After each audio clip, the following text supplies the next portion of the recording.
So now, what operations are carried out in Splunk? So the most important operation which Splunk does is log collection.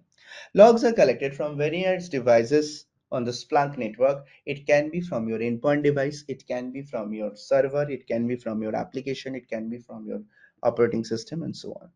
And it helps you to analyze those logs, to get insights from the logs, and it is also used in order to investigate any incident.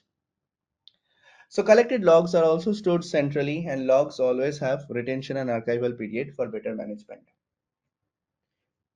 It also gives you the privilege for log analysis through different SOC technologies, along with the integration of different other tools, which you will be learning in this particular course.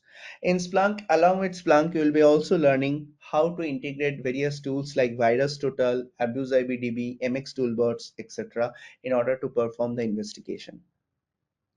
Monitoring of security environment for security events. So information received by different log analysis is transferred to the SOC team, which is Security Operations Center team, for monitoring purposes, so that it can be used to identify the current position of the organization, and you can also draw the current score of the organization through the balance scorecard, or you can also prepare capability maturity model to understand the security posture of the firm.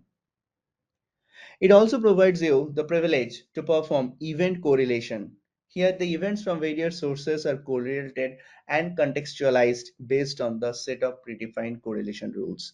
You will be learning in this particular course that how to create macros, how to create correlated events, which will help you to understand and analyze similar type of incidents.